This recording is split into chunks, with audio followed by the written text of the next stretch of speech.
Good afternoon, and thank you for joining us. My name is Tori Bosch, and I'm the editor of Future Tense. Future Tense is a partnership of Slate Magazine, the New America Foundation, and Arizona State University. And our goal is to examine breakthrough technologies and look at their implications for public policy and for society. In addition to live events, we have a channel on Slate where we publish daily commentary about technology and science news, which you can find at www.slate.com/futuretense. Before we get started, a couple of quick housekeeping notes. First of all, if you're on Twitter, you can join the discussion using the hashtag #GreenFarms. Also, the event is being streamed online, so when we get to the Q&A, if you could please wait until the microphone comes to you so that everyone watching online can hear the question. So for the past month, Future Tense has been running a fascinating and provocative, if I may say so, series of articles on agriculture and climate change. Instead of just looking at ways to mitigate agriculture's carbon footprint, we've looked at how we can leverage agriculture as a weapon against the damage that's already been done. The pieces included things like how open source GMOs could transform agriculture without lining big ads' pockets, and why so many farmers are climate change deniers and whether it even matters if they are. Also, New America's Barry Lynn and Lena Kahn looked at whether big ag will prevent green technology from being widely adopted, which Barry will discuss later this afternoon. But the driving force of the package and today's events has been Mark Hertzgaard, who is the Schmidt Family Foundation Fellow at New America and a veteran journalist who has long covered climate change and the environment for publications like The Nation. His most recent book is Hot: Living Through the Next 50 Years on Earth. His two pieces for the Future Tense package on Slate included an interview with Michael Pollan and an in-depth look at biochar. Ever the dedicated journalist, Mark even stuck his arm in a pile of compost so he could really get the feel for the story. Mark's going to kick us off with a 10-minute look at how agriculture could help combat climate change. Then he'll join moderator Kate Shepard from Mother Jones for a 50-minute panel. So Mark, I'll hand it over to you now.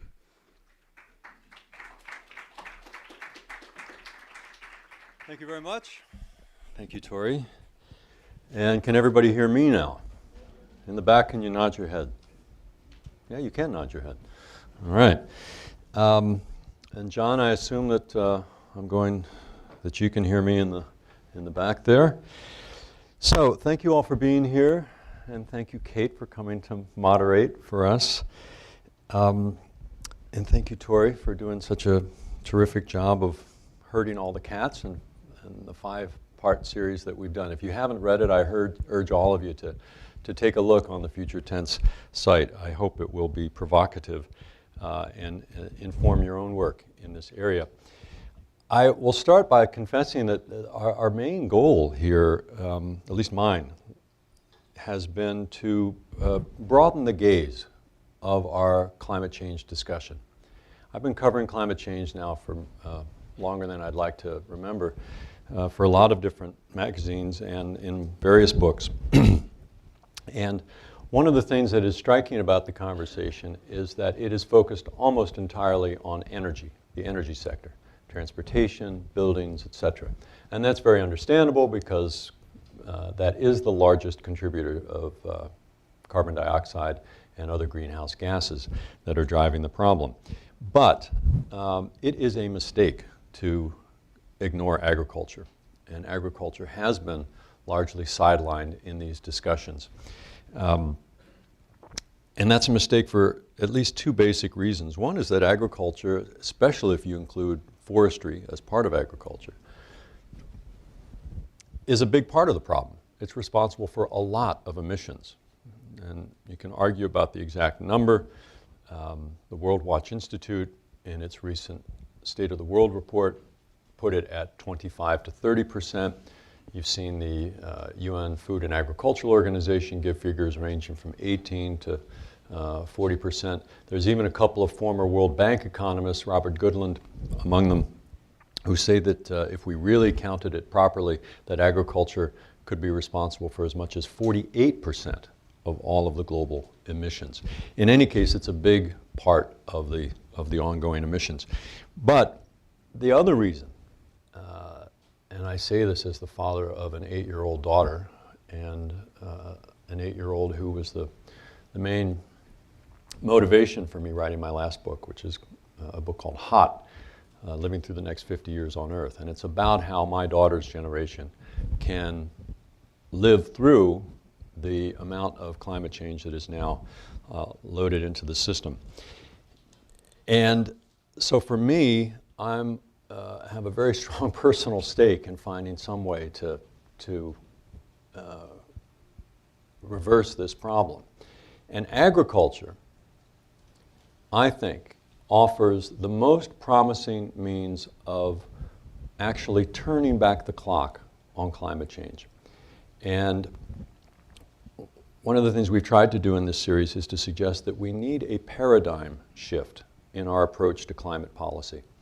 Not just to incorporate agriculture into the policy, although that's a big part of the discussion that's necessary, but rather to really shift how we look at what a solution means.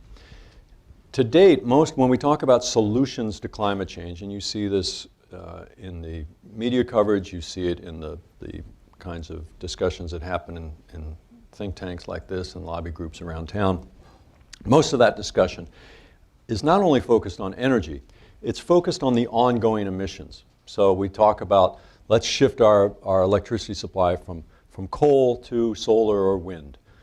Let's improve the energy efficiency of our buildings, as President Obama said in his landmark address last month.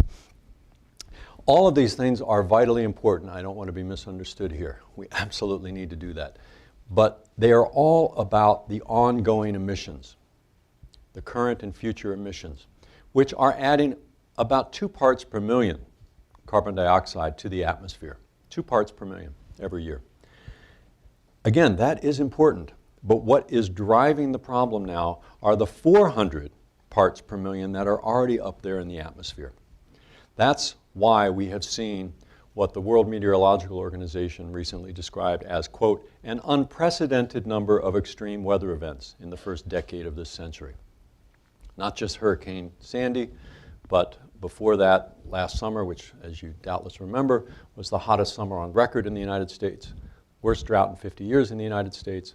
2 years before that, worst drought that had ever, and heat wave that had ever hit modern Russia. Going back 2003 to the record heat wave in Europe that killed 71,000 people in the space of 6 weeks. Think about that number for a second. 71,000 people. That's many more people than we lost the war dead in Vietnam in 6 weeks in one of the richest parts of the world. That's the kind of extreme weather events that we are now experiencing. And it's not because of the 2 parts per million that we're adding every year. It's because of the 400 parts per million that are up there already. And yet all of our discussion, and it gets very heated, as you know, in this town in particular, all of the discussion about climate policy is focused on that 2 parts per million. How can we stop doing that? When we also have got to get serious about that 400 parts per million. We've got to figure out ways to extract carbon dioxide from the atmosphere to draw down that 400 parts per million. You can argue about where it needs to go to. Jim Hansen, the former NASA scientist, has famously said it has to be 350 parts per million. There's indeed the organization now, 350.org, that my longtime colleague Bill McKibben is running.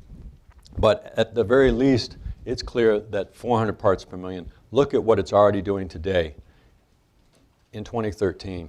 And remember that carbon dioxide and other greenhouse gases stay in the atmosphere for a long time. So that even if we were completely successful under the current paradigm of cutting all new emissions, which is a pretty hard thing to do, but let's imagine for a second that we did that. So no more coal plants in China, no more deforestation in Malaysia and Indonesia and Brazil, no more gas-guzzling automobiles in the United States. Even if we did all of that tonight, given that 400 parts per million that's up in the atmosphere, the temperatures on this planet would continue to rise for another 30 years. And as those temperatures continue to rise, we will continue to see the kind of extreme weather events that we've experienced in an unprecedented amount in the last 10 years, according to WMO. So this paradigm shift that I'm advocating is to go after that 400 parts per million. Now, I'm not the first person to say this. I'm sure you've also heard a lot of talk, increasing talk in the last year or two about so-called geoengineering. And that is a means of intervening in the climate that goes after the same purpose, to try and either withdraw some of that carbon from the atmosphere or shield our planet from its effects. So you got these very, I remember Tori put this line into my piece, it was a very good edit, sci-fi ideas that are by no means clear that they would work, but things like, let's put some giant mirrors up in space between us and the sun so that we can kind of deflect some of this heat away from us. Others have said, let's drop iron filings into the ocean, so that would draw down some of the carbon dioxide. It would also ruin the oceans, but that's one of the problems with a lot of these geoengineering ideas. Not only is it not clear they would work, and not only would they cost enormous amounts of money, but they would have both predictable and unpredictable consequences. By contrast, agriculture, at least in theory, offers us a way to draw down that 400 parts per million through the process known as photosynthesis, which is the basis of agriculture, which is in fact the basis of all life on this planet. The reason we are sitting here today is that plants extract carbon dioxide from the atmosphere and they turn it into useful food for us, for animals, etc. That's all the things you learn in third grade science, how plants breathe in CO2, they exhale oxygen so that we can breathe that oxygen, and then they use that CO2 to create their stems, their leaves, their roots, and so forth. So the idea that first Michael Pollan and I described in the first piece in this series, and then I returned to in a later piece, is to use photosynthesis to extract carbon from the atmosphere and store it underground where it cannot contribute to global warming, at least for many, many, many years. There's scientific debate whether it's decades or more likely centuries and even perhaps millennia.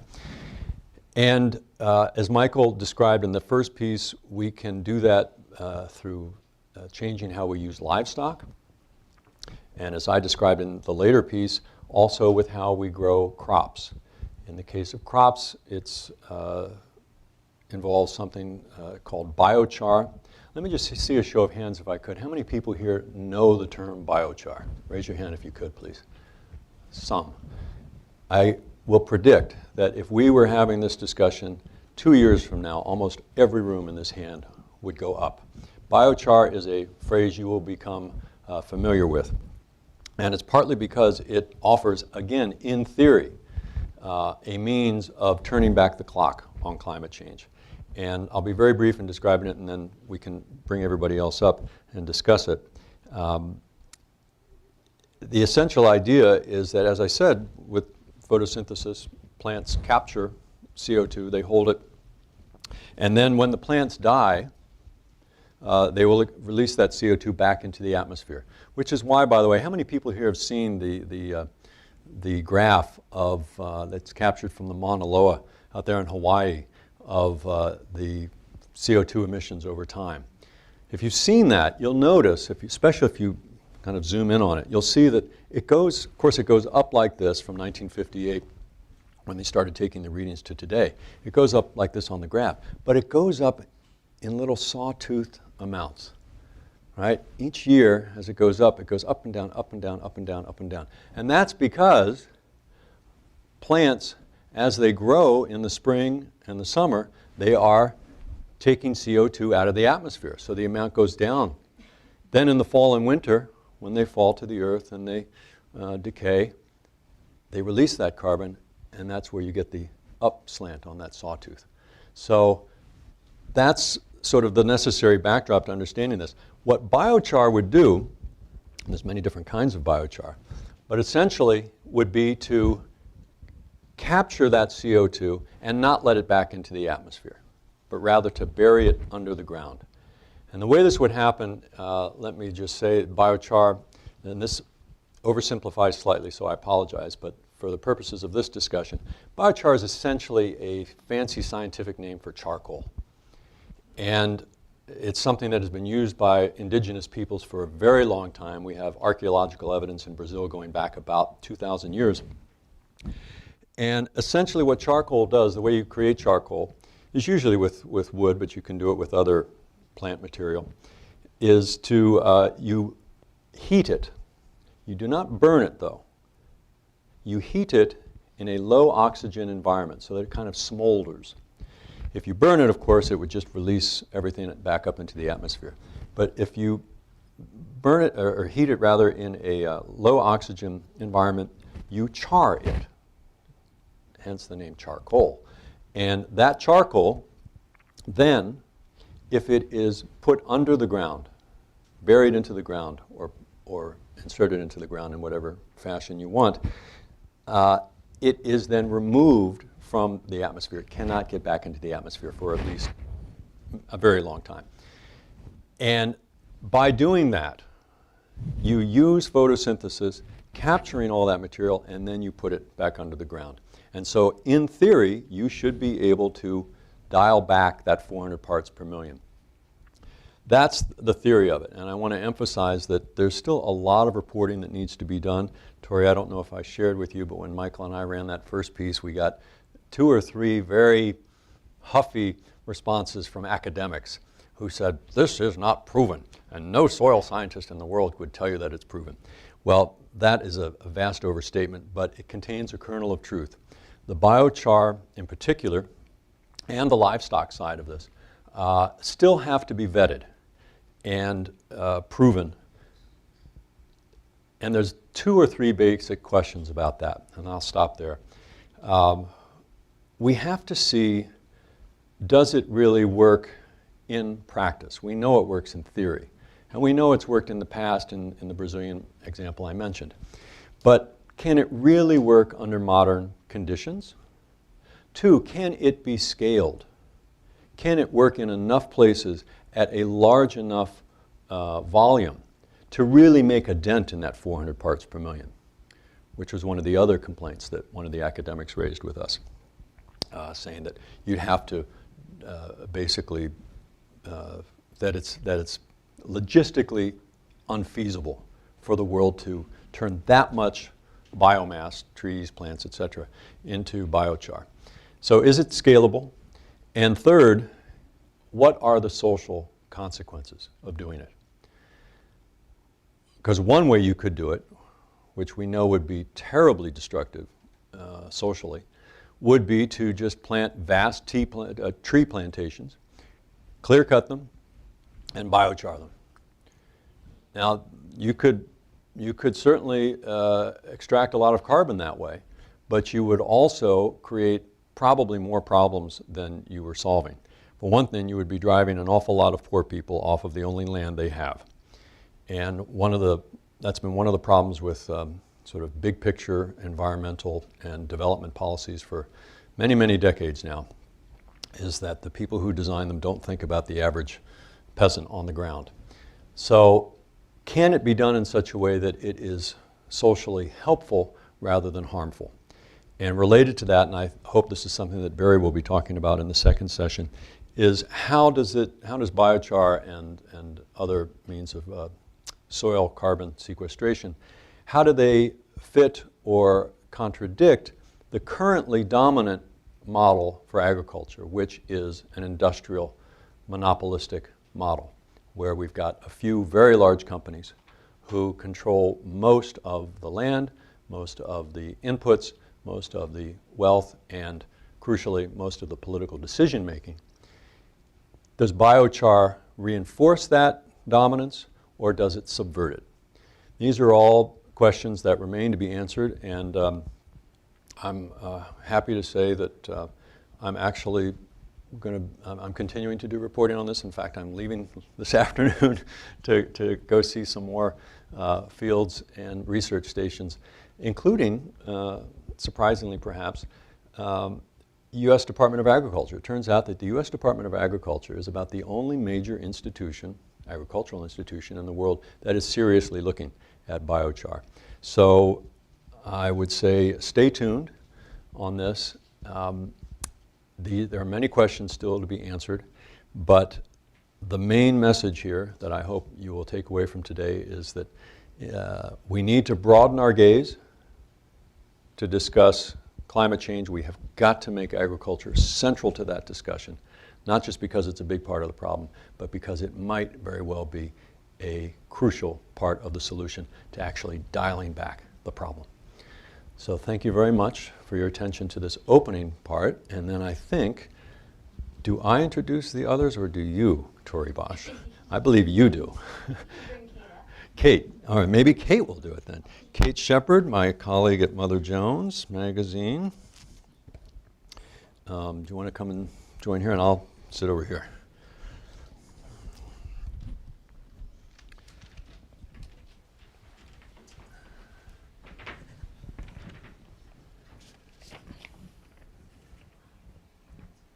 Well, let me call up our other two panelists first. We have Peter Bick, who is the director and producer of Carbon Nation and a professor of practice at Arizona State University. And we have Judith Schwartz, who is the author of Cows Save the Planet and Other Improbable Ways of Restoring Soil to Heal the Earth. Thanks so much for coming up today, guys. I will start out by saying that I cover climate change a lot, but I almost never cover agriculture. I grew up on a farm in New Jersey, and I think that's why I probably avoid the topic of agriculture. But just last month, We've got two farmers up here, farmers' kids, you and me. Are you guys farmers too? Nope. No. Okay. But last month, my family's farm lost 50 acres of squash because of the just relentless rain that they had throughout the month of June. It caused this disease to spread in the soil. They had to tear it all out. It was pretty terrible, And I was talking to my father afterwards, and I said, you're a Republican farmer. I think a lot of people probably would think that you don't believe in climate change. He says, of course I believe in climate change. I go outside and I can tell it's all effed up. So to put it indelicately, he was right. I think most farmers probably realize that things are changing and they don't really exactly know what to do with it, but it's something that they realize is happening. So I'm really excited to be here, and this is a subject that I do care about for a lot of reasons. So I guess I want to start with my first question. We're going to have about 35 minutes of discussion up here between the panelists, and then we'll have about 15 minutes for audience questions. So start thinking of your questions now. So my first question, in his big climate speech last month, President Obama didn't even mention agriculture at all. Why do we largely ignore the topic of agriculture in policy debates about climate change? The reason people are ignoring it is beyond me. I mean, when I started researching Carbon Nation in 2007, our point was to make a film about solutions to climate change. I learned about ag as a solution within 3 or 4 months. And so it's powerful. The first people we talked to were folks at the Marin Carbon Project, and they were just starting up. And the idea that they work on is to add a ½ inch of compost to the soil and see what it does over a period of time to that soil. They're also integrating rotational grazing, somewhat with the Allen Savory method. And they're doing the science, which has been lacking, as you mentioned. And so Wendy Silver at UC Berkeley's they've been taking samples for 5 years now. And so they're taking compost from the city that was going to be emitting a lot of methane. They're turning, they're taking trash from the city dump, making compost. In the dump, it was going to be emitting a lot of methane. They're then putting a ½ inch on the soil, and it's basically turning on the soil. As I'm sure you've found, in the US, most of our soils are losing carbon. They're exhaling carbon, where carbon is naturally supposed to be in the soils. Do you want to add just to what you were saying before, that when we talk about the CO2 load, that we often are just talking about emissions from the energy sector, but over time, way more CO2 has gone into the atmosphere from agriculture. So once you start to think about agriculture as the source of that particular problem, then you can look at solutions. Anyway, sorry. No, that's good. And it's just a carbon cycle. It's exactly what you were describing with biochar as a possible solution. Carbon goes up, carbon goes down, carbon goes up, carbon goes down. But what the Marin Carbon Project's finding is once they put 1/2 inch of compost on the soil, they're flipping on the soil, and all of a sudden the natural systems are actually kicking in all on their own. And from the soil scientists I've met, they said about 10 years ago, they would have told you they knew about what 10% was in the soil, what microbes are in the soil. Now the smart ones are telling us they know 1%. They just don't know. But we're calling it a biome. And if I hold a handful of very healthy soil, I've got 70,000 different types of organisms in my hand. And I've got more organisms in number than humans, all the humans have ever lived on Earth, in one handful. So the fact that it's not in policy, it's been mind-blowing to me. It's been mind-blowing. I think another reason it hasn't been in policy, well, two more, is that, frankly, most of the people who are engaged in policy discussions are urban people who think that your food comes from a grocery store. And that's one of, I think, the great achievements that the food movement is beginning to have in this country, especially with our kids, is to let them understand, go to a farm and see where your food comes from.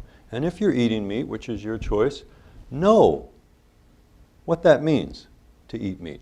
So that's one reason. The other reason, I think, is that, you know, the people who are running the agriculture system are quite happy with things as they are.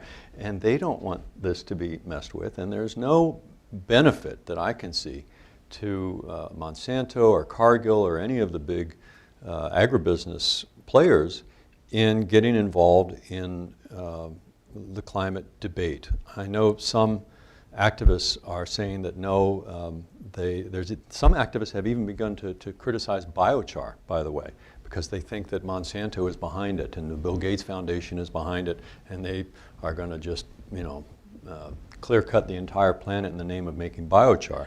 But I don't think that's, I mean, that may be, that for all I know, perhaps that's true, but I certainly don't see that. That doesn't appear to be Monsanto's strategy. They seem to be much more focused on, in particular, genetically modified organisms. So I hope that the policy discussion will begin to include agriculture, because it's because without it, I just don't see how we solve the problem. We don't. Yeah. So in Michael Pollan's piece, he lays this out as a sun food versus oil food question, and that we need to move from an oil food system to a sun food system. What kind of changes need to happen, big picture, to make that change? You go ahead. Well, I would say that we need to move from agriculture as from an extractive model to a regenerative model, which is, I think once we start making that shift, then a lot of other things will start to fall into place. Not only the CO2, but other ways of restoring land and land function. What I'm learning now is that that biome is also feeding us, and now we're a biome.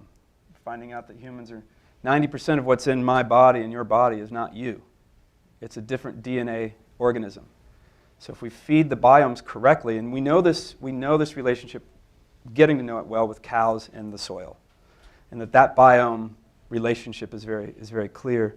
I think what's really missing right now is just respected farmers putting 40 acres aside and trying a real strong non-chemical farming method, because they're respected in their community, and see it and try it. I think that's really what's missing right now. I don't think farmers are inherently happy that they are farming with seeds that they can't use the next year and things like that. I don't think that's like a thing that farmers are inherently happy about. They want to have yields. And so the missing piece right now is the proof that you can have higher yields not using chemicals.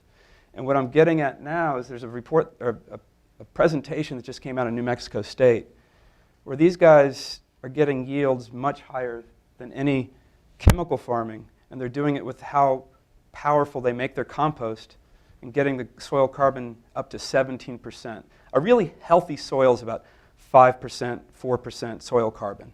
Of all the stuff that's in there that's got carbon in it, that's a good, healthy soil. Right now in the US, the average, according to the USDA, is 1.2% carbon. A lot of people say carbon is our biggest export. It's the world's biggest export. We're just shifting it, putting it in the air, and it's dropping in the ocean, making it acidic. And so I think right now it's getting the story out there, writer, filmmaker, writer. I mean, we're working at this, right? And getting the respected folks in communities, it's going to start small, but it's not small right now. I think this is what critical mass feels like a couple years before it hits. I think this thing's going to really power on. And it's just going to, I think that's the thing, is get those respected folks to do it. They'll see. I want to suggest one other that does not disagree with either of what these 2 points have been, but perhaps precedes it, which was the real point that Michael and I were trying to make in our first piece. That piece talked about, and sort of the gimmick to that piece was that anybody who read Pollan's book, Omnivore's Dilemma, you came out of that book thinking, wow, I better not eat meat if I care about the climate. And the gimmick of our piece was that Mike was saying, well, no, actually you can eat meat, and eating meat could actually even help the climate. The question is not meat versus no meat. The question is, what kind of agricultural system do you grow the meat under? And if you grow it under the current system, whereby we plant monoculture, vast amounts of corn in particular, we feed it to these poor animals who were grouped together at these massive industrial feedlots in really inhumane conditions, and then we eat way too much of it in a diet that is way more meat-based than it should, that's very destructive of the climate. But if you change the system away from the industrial model to an ecological agricultural model, eating meat can actually be a positive if those cattle instead are grazed on grass. Because as Michael explained in that piece, what happens, again with the carbon cycle, is when a cow, let's say, they're grazing in a field, and let's say that just for ease of understanding, let's say that the average piece of grass is 1 foot tall, 12 inches tall. Well, what that means is that under the ground there's 12 inches of root system. Right? It's pretty, nature tends to equal out. So if the cow chomps that down to 1 inch, so 12-inch stem of grass goes to 1 inch, the plant responds by seeking equilibrium. So the 12 inches of root that are under the ground, 11 inches are shed. And what that means is that all the carbon that's caught, that's embodied in those roots, is turned into new soil. The nematodes and the microbes and all that are in the soil chomp that down, and that becomes new soil and captures that carbon, the carbon that the top of the plant had originally carried. So that's how even eating meat could actually help fight climate change. But it assumes that you're going to have grass-fed beef. And not just grass-fed, but that is a whole different way of growing. Certainly you wouldn't need all those vast monocultures of corn that you see if you drive through Iowa. But also it implies a very different kind of ranching.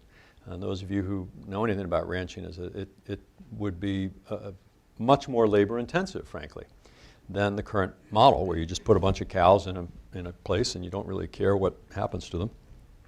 So make a long story somewhat shorter, I hope, is that I think that what we really need is not just to get the news out, but to challenge the current industrial agricultural system. As long as that system remains in place, it's going to be very hard for any of these common sense solutions to really break through, to be anything more than marginal. Because you see a lot of activity around the country, culturally and just on the ground, if you will, of people going to farmers markets and encouraging their local farmers. And there are, the Rodale Institute, for example, has 30 years of data showing that, in fact, ecological agriculture can outcompete, outproduce even industrial. I don't think the problem is a lack of information so much as the current stranglehold that the big boys have over our policy. And when most of the federal research dollars and most of the policy, as we saw in the Farm Bill over and over again, goes towards perpetuating an industrial agricultural system, it's very hard for these alternatives to break through. May I jump in on a couple points? Yeah, Rodale's awesome, and they've been doing it for a long time. These side-by-side tests, chemical farming, 30 years, non-conventional farming. The idea that the idea of grazing being different It really starts with Alan Savory, but a lot of people are taking it and taking Alan's work and moving on and doing it their own way. I was just filming a rancher in Mississippi named Alan Williams, and it actually is taking him less work to do the work that we're talking about. It's grass-fed and grass-finished is the key. You never want the cows to be eating corn because they weren't evolved to eat it. It causes all sorts of health problems. Some people even call corn for a cow poison. But when a cow's eating grass, that's its natural state, that's its natural evolution. And so what's happening is, as you mentioned, when you eat that grass down to 1 inch, right, you want to get that cow away from there now so the land can regenerate. And so Alan Savory's method is to basically replicate moving herds being hunted. That's the basic concept.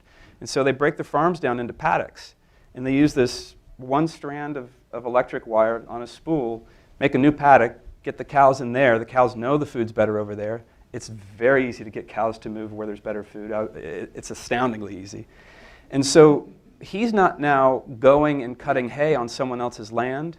He's not putting inputs into his land to buy grass because he's got a monoculture of grass, which is what's feeding a lot of grass-fed cows right now.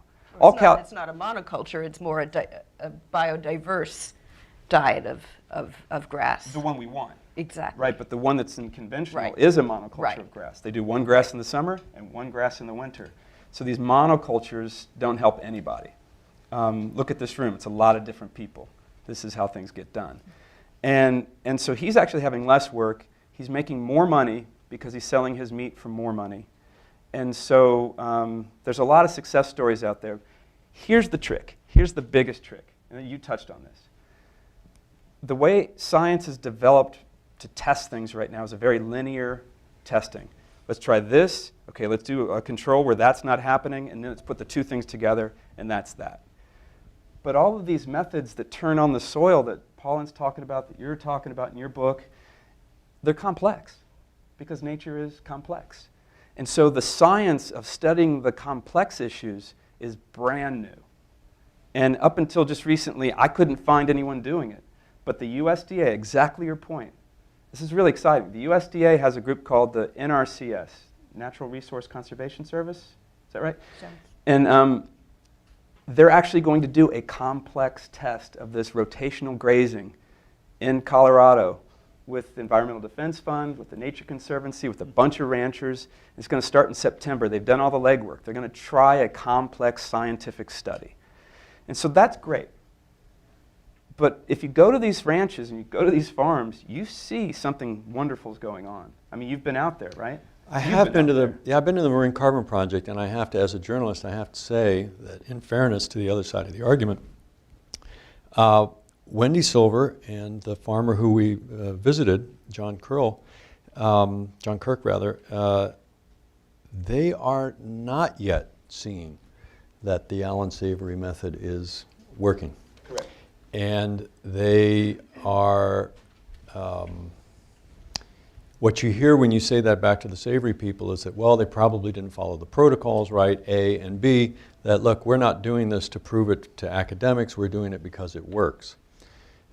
And I do think that if it's going to really get institutional backing, that you do, in the modern world, you do have to be able to do peer-reviewed studies that prove that it works. We are still very early, you're right, the science isn't there yet. It doesn't mean that it can't be there, but when even people like Wendy Silver and John Kirk, who, you know, are certainly open to it working, when they're saying that, well, we don't see it yet, you know, let's just be careful that we bear that in mind too. Mm-hmm. So, given all that we've said about how we have a lot of more studies to do and we're not really quite far along in a lot of these studies yet, I mean, can the changes that need to happen fast enough, and can they be done to scale to make a real difference, considering that we have all acknowledged that we don't have a huge time frame here? Where I'm looking is who is at scale needing these products already, right? So you look at McDonald's. What people are finding when you have grass-finished beef, it's high in omega-3, which is good for us. When you have corn-finished beef, it's high in omega-6s, which is not good for us. So imagine if McDonald's said to their supply chain, we want grass-finished beef. They can then say to the world, our main product is a health food. That, to me, is how you get to scale. Walmart. If Walmart decides they want to do this, it gets done. But Walmart did decide that. Walmart did make that statement, not about meat, but they said a couple of years ago that we're going to demand that our supply chain obey child labor laws and pay attention to environmental sustainability. And the record over the last 2 years is less than stellar. So I think let's be careful about seeing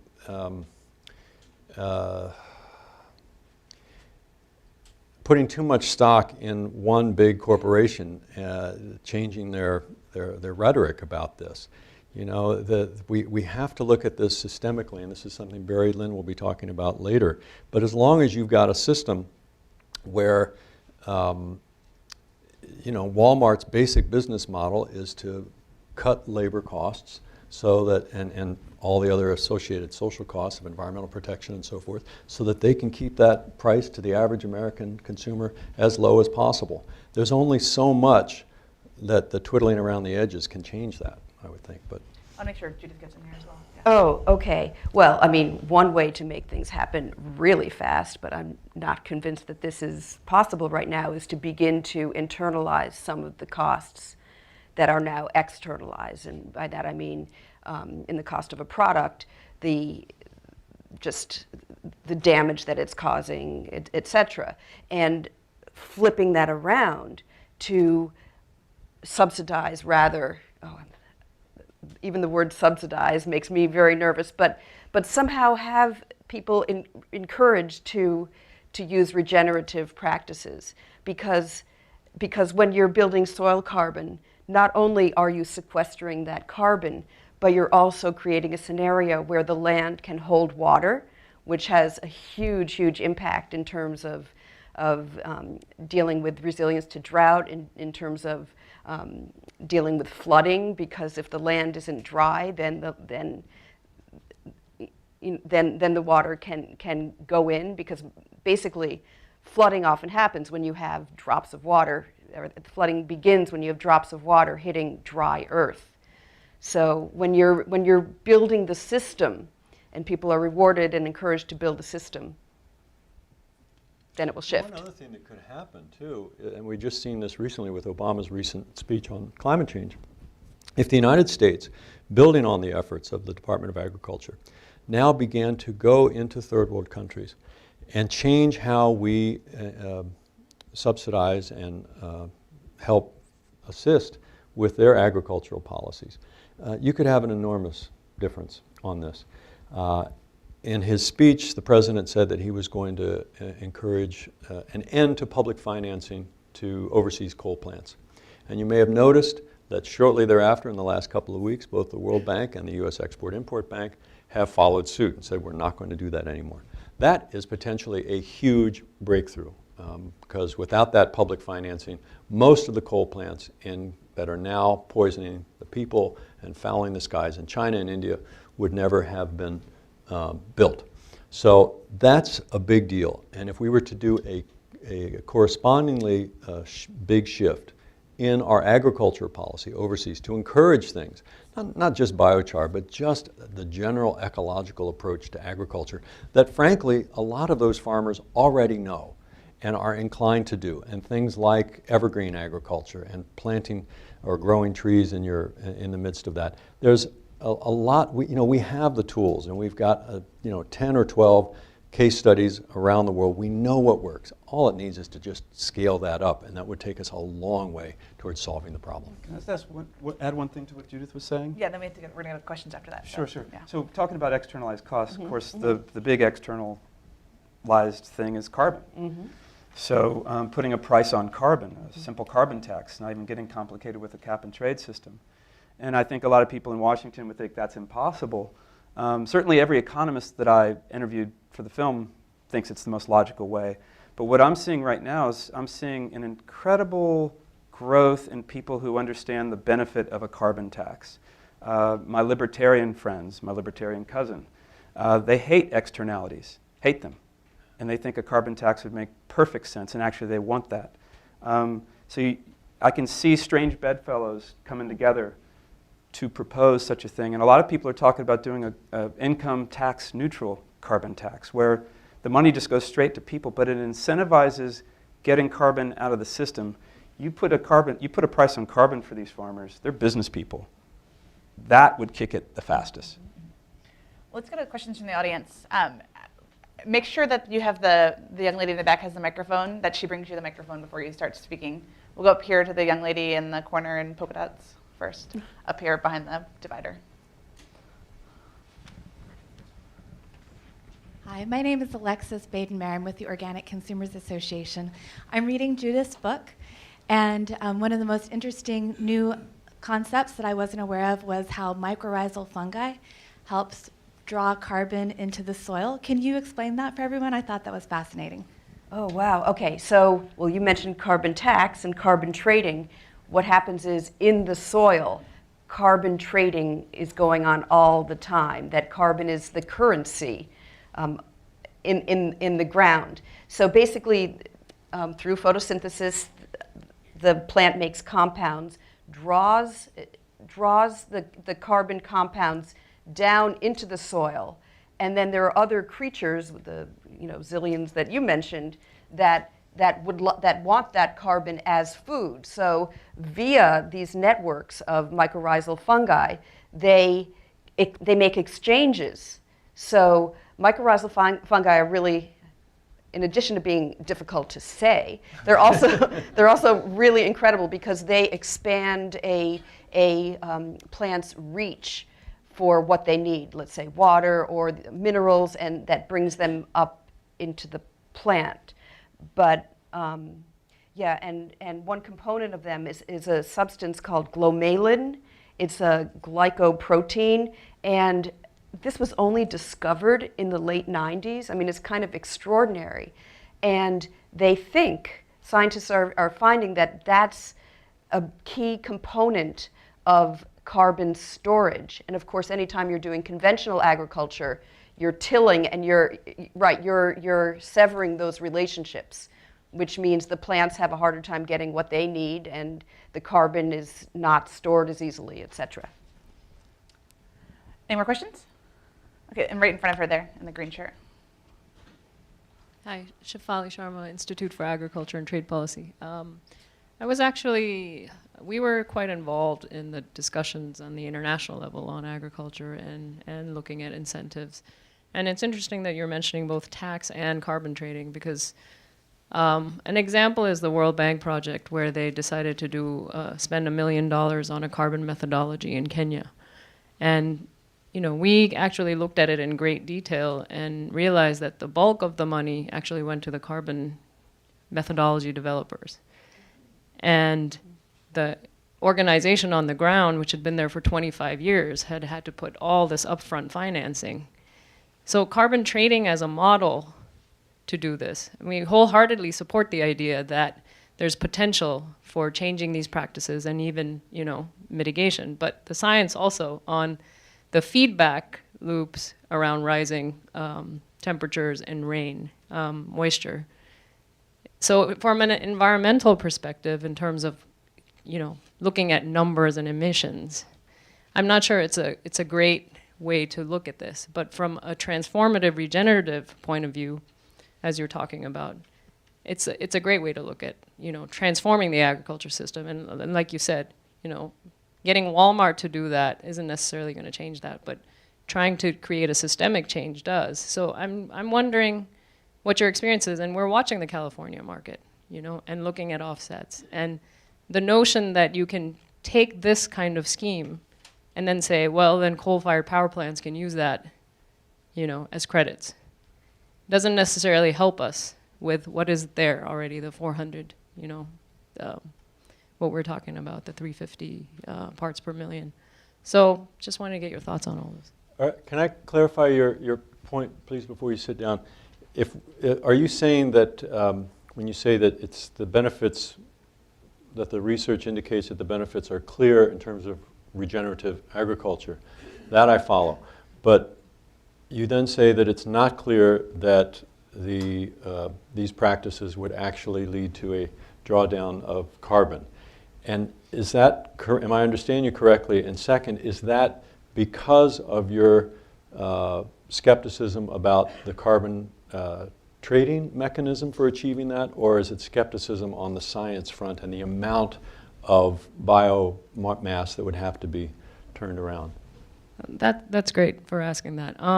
Well, two fronts. There's definitely enormous skepticism in terms of the carbon trading, Right. because it's part of an financial casino and derivatives and all of that. And so at the end of the day, what are people on the ground getting? But in terms of the science, I think we need to be aware that, yes, there is soil carbon sequestration. Whether it functions in a linear fashion and in the way that we think it's going to function, because there's so much land use change. And there's so many natural occurrences, weather events. There's all kinds of things that affect soil.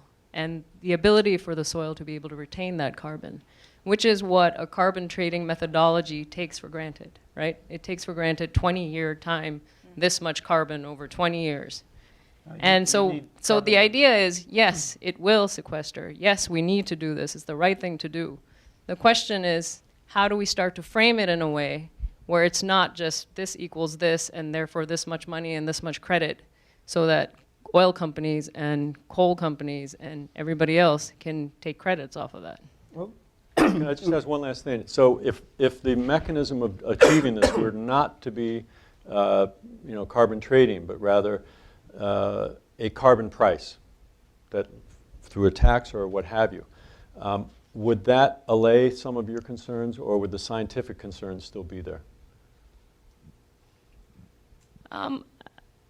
I think we would definitely support the idea that we need different types of incentives and a carbon tax. And we need to recognize the value of the sequestration. I think to the extent, I think the scientific integrity is where we start to quantify exact measures and how long it's going to last. Okay. So that's an issue that we just need to put on the table. Right, and that is on the table. The protocols that are being worked on right now, it is how do you measure the carbon? How deep do you measure it? How do you know it's going to stay there? And so if a farmer is going to say, I'm going to do carbon farming with my cows or my corn, and I'm going to guarantee the carbon's going to stay in the ground, well, there needs to be mechanisms to do that. And so what's going to happen is that farmer's going to have to put an easement on his property or her property saying, this property will not be used for 100 years in any other way than this method. So it's complicated. How do you get someone to say something's going to happen for 100 years? That's the number that the protocol folks are working on right now. There's a guy named Steve Apfelbaum who I highly just look, APFELBAUM. And his group is right at the forefront of all of these issues. And that, so it's being worked on. And I would say that the science is coming in that this stuff is staying in the ground. I mean, certainly with the biochar example, you can go back 5,000 years and look at that. But there's so many other examples of the stuff is staying there. And the one thing that we haven't talked about that was in, if it wasn't in your article, it's certainly what I'm sure you and Michael have talked about a ton, which is the nutrition of the food. And once we get a lot of carbon in the soil, that biome turns on, and it's giving us the nutrition we need. Right now, a lot of our foods don't have anywhere near the nutrition they had 10, 20, 30, 40 years ago.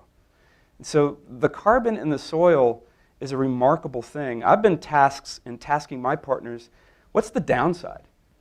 You know, we can say what's the downside of putting iron into the ocean. We can look at downsides of putting mirrors up in space. But what's the downside of getting a lot of carbon in the soil? You get great water retention for flooding. You get great porosity for flooding. You get great water retention for drought. You get much more nutrition. So the carbon cycle, the water cycle, the methane cycle, the mineral cycle, all those things get pounded into a good state. And the only thing I can think of, and this came from John Wick at the Marine Carbon Project, is if everyone does this, and we get the carbon back to 350, and all of a sudden it's at 280, and all of a sudden it's at 200, we're going to have to burn coal to get more carbon up in the air. That's literally the only downside I can find, other than there's certain companies that will have to really retool themselves to stay in business. We have another questions? Up front here in the orange shirt. Hi, my name's Stephen Schwartz. I'm a video producer with a company called Local Flavor. And I look at the policy and the debate over carbon tax and agricultural methods and the different economic systems as one discussion. But the real discussion I think that we really ought to take a look at is how do you increase public demand? Because we live in a capitalist system that's not going to go away. And you can see industries turn on a dime as soon as their customers start changing their preferences.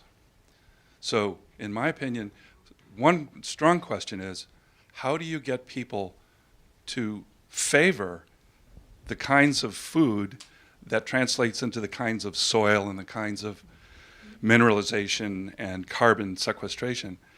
Just at the very top, for example, you can measure the amount of nutrition in the food that you buy at the grocery store with a refractometer. You bring it home, and if you look at a chart, you'll see that what you just paid for as organic is actually a 4, and poor starts at 6. So the organic versus conventional, and all of these different discussions translate into a mom who's putting a bowl of carrots on the table for her children. She needs to put a much bigger bowl of carrots for those kids to get the nutrition that they really need. It's a great question, yeah. So. Yeah, well, you mentioned, I don't remember this point, where the food movement is really, really powerful in this. And another aspect of demand is, I think, getting the word out, getting the stories out about the potential for regenerative agriculture and what that can do in terms of climate. One reason is that I think people are so demoralized about all the news that we get about climate. So I think a little bit of hope will go a long way. I think that's something that people would get really excited about. And are getting excited about. Yeah. I'm going to take an issue with you a little bit because I think that's exactly what's been happening the last 5 years. And that's been a great achievement for the food movement.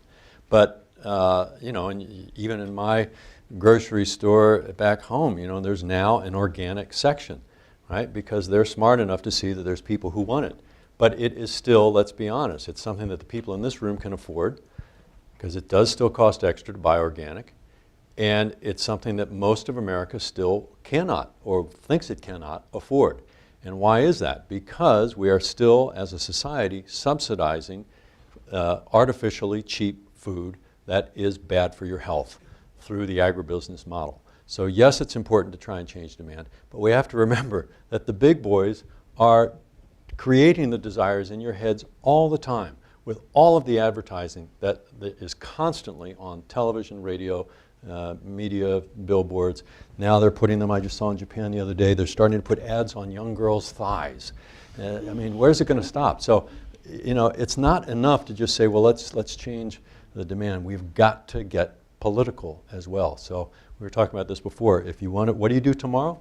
Join the food movement. And one way into that movement is to change what you're buying, but another way is to get involved with the groups that are out there who are fighting to change the policies that are creating this larger issue. And to your point, don't underestimate a vote. Well, great. Well, that's about all we have time for, I think. We can take one more question. Okay. I'll take both these questions because you both look really eager. But we're going to do a rapid fire. You have to respond quickly up here, and you have to make sure your question is concise. So we'll take the pink shirt first, and then the lady in the white sweater up here second. We could even hear both questions first. That's what we're going to do. Yeah. I'm Diane Sines with Climate Nexus. Could you stand up, please? Oh, sorry. Diane Sines with Climate Nexus. Toward that end, how do we replicate examples like kale? Somebody's marketing kale as a deep leafy green vegetable that it has extraordinary nutritional value, and a lot of people are getting the message, even in low-income neighborhoods. So, could you talk a little bit about that, and how do we create more demand for high nutrition foods, even in food deserts? Okay, and then the woman with curly hair in the white shirt. Yeah. Hi, I'm Kai Robertson. I work actually with a lot of the big bad boys on sustainability issues, and I believe sleeping with the devil is one of the ways to get what you want to get done. That's in parentheses for the recording. But my question is actually, the time horizons are one of the big blockages. We've got long-term needs. It takes a while to build up the carbon, and yet you've got short-term contracts that need to be fulfilled so that all of us can get to buy our food at the grocery store. And so the American Farmland Trust, as one example, has provided funding to farmers who are adopting better practices, best management practices, so that they can experiment and not be penalized by experimenting because they get reduced yields. So I'm wondering if there are any other good models or policy incentives you might suggest that provide that transition funding to allow for the longer term practices to be adopted despite the short-term needs of farmers and the companies. Great. I can speak to Lightning that when round. somebody else gets the kale. Vis-a-vis the devil, let me just recall that imperishable line from the Grateful Dead that friend of the devil is a friend of mine. Look, the kind of transitional policies you're talking about is exactly what the U.S. Farm Bill should be doing and does do in certain sectors. So it's, rather than get down in the weeds about the specifics, there's a number of things that they're doing, for example, to help young farmers is one of the key issues. How do young farmers get into the field, if you will? And in particular, one of the big things that are stopping young farmers is the price of land. And why is that the case? Well, because I'm sorry, but the big boys are buying up all the land. And so it's very tough. If you grow up in Nebraska, or like my family in Minnesota, and you want to stay on the land and farm, it's very tough to get your hands in there because of the price of land. That's the kind of thing that the Farm Bill and that U.S. federal policy should be doing. And frankly, I'm more interested in those kinds of things than in helping Monsanto or Cargill transition. They'll be fine. And if they're not fine, I'm fine with that. I'm not fine with young people who want to get into farming who can't get in because of the stranglehold that the big guys have now. Yeah, right now that's happening more on a local, regional level. That's true too, yeah. And you want to tackle the kale question before we wrap up? Good storytelling, good marketing, right? But let's get that refractometer on there and see if the kale is actually what they say it is, right? Yeah, that's one thing I learned. Organic doesn't necessarily mean nutritious. There's a fellow named Peter Donovan who I've been talking to. Did you ever? Yeah. So he was saying, he's looking at organic farms from Google Earth that are fallow, there's no cover crop in the winter. And that's as bad as you can do to get your soil healthy. So therefore, if the soil's not healthy, there's not nutrition, yet they're not using chemical inputs. Right. So there's systems here that work. And with regard to scale, that is a question. There's a lot of supply chain issues. If everyone went to grass-fed beef, there's not enough butchers to do it right now, literally. And so there's a lot of issues like that. Well, great. Well, I want to thank Mark and Judith and Peter for being here today. And I'm sure you guys can grab them if you have more questions. Thank you. Thank you. And thank you to Kate for doing the moderating.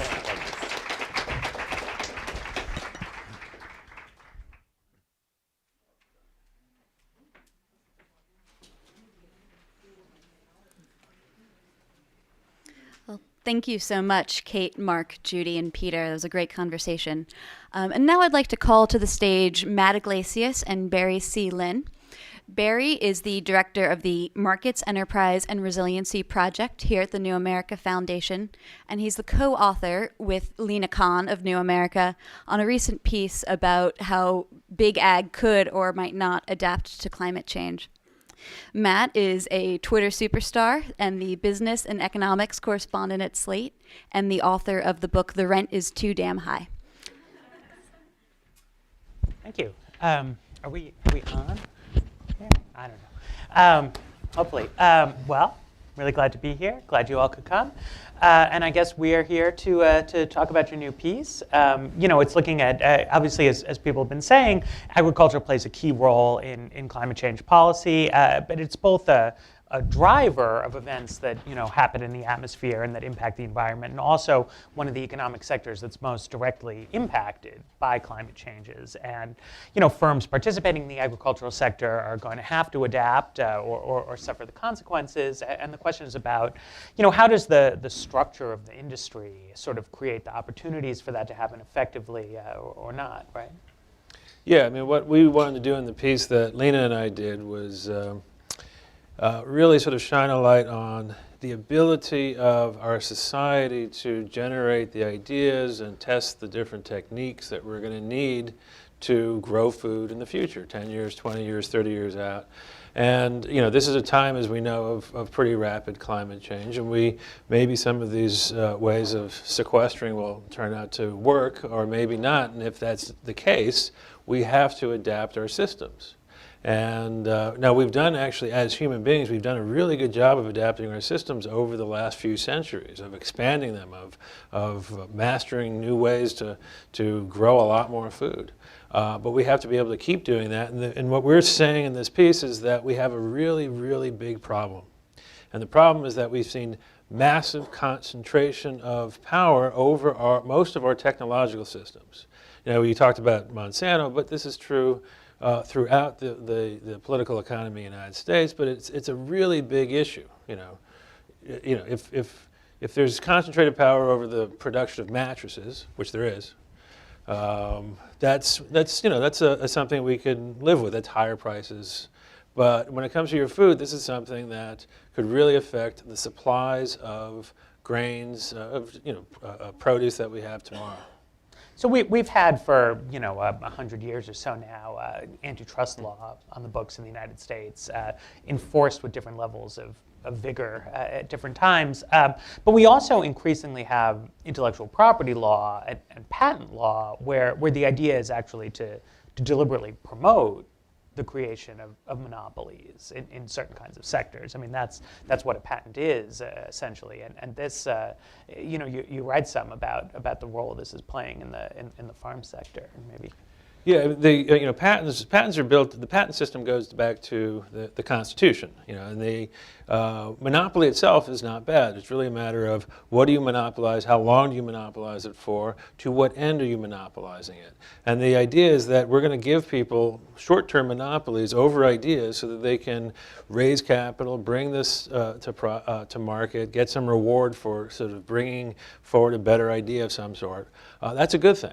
The issue is really how big are the monopolies, how long do they last, how are they structured, and what we've seen this is something that people really became aware of more than 150 years ago.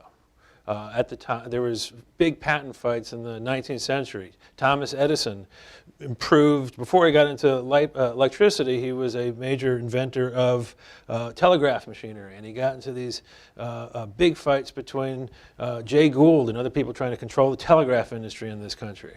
And people have known that that having a patent combined with a large corporation, that kind of integration can lead to really bad things. And what we've seen in this last generation, really since the early 80s, is this new era of using patents to both build and then reinforce and buttress and defend giant corporate monopoly. And it's the extension of this sort of into the agriculture sector, though, is relatively new, right? I mean, you didn't traditionally have patents on different kinds of crops or animal breeds. Yeah, and that's actually a super important point, which is that for all of human agricultural history, agricultural systems were wide open, and people traded ideas and traded seed, and what we've seen, and it's been a series of decisions. It goes back into the 1930s, but there's been a series of decisions that have sort of shifted more and more control over the agricultural technologies to a few corporations. And this is a pretty different space that we're in now, and this is something. We have all the models we need actually to figure out how to improve our technologies in open systems. This is something we've done in agriculture, as I mentioned, but we do it. There's software systems that are entirely open, and so it's how do we want to organize the institutions that empower our scientists and our engineers to bring us forth better ideas. So can we make this more concrete? I mean, what are the main levers that you would like to see push on to open this space up a little more? I did a piece recently in the Washington Monthly. It was actually just came out last week, and it was on very similar issues. And one of the things that, covered in that article, it really ties into this piece in Slate, is that in the 1930s, this was during the New Deal, there was a new approach to integrating the use of antitrust law and patent policy. And this was something that was put into place by a man named Thurman Arnold, who really kind of invented the modern antitrust enforcement system on his own with some friends back in the 30s. And this was a system that was in place for essentially 50 years. And they used the antitrust to essentially trump patent rights for large corporations.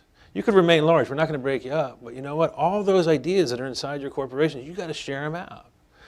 You know, between the late 1930s and into the early 1980s, the United States government went after hundreds of large companies and said, you will share out your technologies for free to any comer. I mean, that was the source. That was actually, if you go back, and that was the origins of Silicon Valley. You know, in 1952, AT&T shared out this one little idea they had back in Bell Labs, and you know, it's hidden away. This thing called the electronic transistor. Today we call that the semiconductor. They were forced to share that out for free, and they did that on day one with 35 different companies. Because, so people can understand, it's because companies will often develop ideas. You know, they have labs, they're doing research and development, but oftentimes ideas will sort of come to the fore, and then the decision will be made, well, we don't really want to take this further. We don't need to bring it to market, right? So, yeah, especially when the company is very large, you may not feel much incentive to bring new ideas to market. This is actually one of the things that, you know, the debates that we have today. You know, this debate, you know, are monopolists more innovative than, you know, in competitive industries? You know, this was, people had these same fights back in 100 years ago, in the 1920s.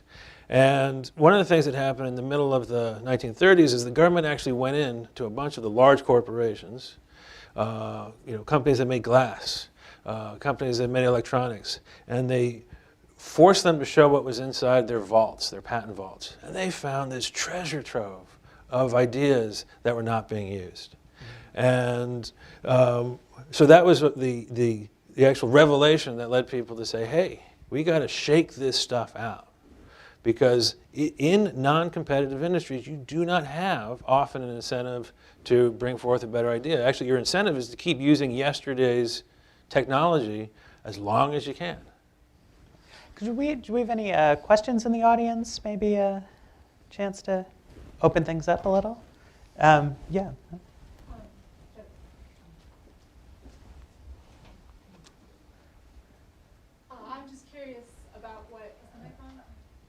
I'm just curious about what changed in the mid-1980s that led to sort of a shift in policy and a lot more protection for the patent rights of these big corporations. So. Well, it's, the big shift that happened in the 1980s was actually in 1981, and just after Ronald Reagan took office. There was a radical change in the way that we enforce antitrust, you know, our anti-monopoly law. And if you go back, and sort of a simple way to understand the United States is going back to the original Tea Party, 1773. That was a you know, people standing up against the British East India Company. It was a monopoly. They were doing it because they wanted free commerce. And we did a pretty good job of saying, well, anti-monopoly, the point of anti-monopoly is to create competition. It's to distribute power. And in 1981, they flipped this idea 180 degrees, and they said the purpose of anti-monopoly law, of antitrust, should be to promote efficiency, not the distribution of power. So this is what we did for 200 years. Beginning in 1981, we started to say we're going to concentrate power in the name of efficiency. And that was basically the hard right working with the hard left kind of came together and pushed this radical change through. But that basic idea remains in place today. And it's called consumer welfare. Whenever you hear people talking about the consumer welfare test and antitrust, it's just another way of saying we're going to promote efficiency. And efficiency is pretty much, over time, a straight line path to monopoly. This was actually, I mean, he's gone on to be better known by the public for other things, but Robert Bork's initial pioneering work was in this field, and that's how he sort of came to be known. You had a question? Mark Hertzgaard. Barry, could you tell us how, it's such a fascinating history you just mentioned about how they went in and shook this stuff out. So as we think today about how to try to make that happen, what were the political forces or the personalities or whatever that were able to do that and go into not just AT&T but corporations in general and force them to be more competitive? You know, it was a period, the policy was put into place in the mid to late 30s, and it was this period in which the worst part of the Depression was over, but there was still this kind of built-in unemployment. And people were trying to figure out, how do we get the economy really moving again? And in the early part, Franklin Roosevelt, beginning in his second term, said, we're just going to take on the monopolies because we know they're choking the economy.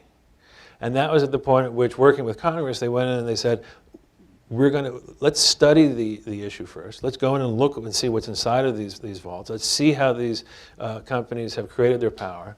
So the point, though, was like there was this period, kind of like today, where you have a stagnant economy, you have slow growth or no growth, and people said, hey, we're going to change this. And at that point, there were a lot of people who said, we can never take on the big companies. But you had a president who was willing to take on power. You had people in Congress who were willing to stand up to power. And people talk about the effects of money. There was money in politics back then. It was worse than today in a lot of ways. But it really is a matter of character. Do you have the character to take on power? Robin Harding has a great piece in the Financial Times today about the sort of delinking of corporate profits and corporate investment levels that I think is potentially sort of very, very relevant to that sort of question. Companies have money, the resources to sort of invest, but they're lacking perhaps the incentives to actually really kind of do so. Was the use of the vault two-way street? Could corporations go into some new company who only had one thing in their vault and take that? And what prevented that? No, and actually, what's neat about using antitrust is that antitrust, you're really only going to be using it against the largest companies. So what it left the patent system still in effect for the little guy, the small company that comes up with a better idea. And what you saw is suddenly it became safe to be small. One of the things that we've seen in this country last 10 years, 15 years, whenever a new idea comes up, some giant governing ruler of a system, I mean, it could be Oracle, it could be Google, it could be who, they'll come along and they'll buy it up. Now, will they use that technology? They may, but there's a good chance that they won't.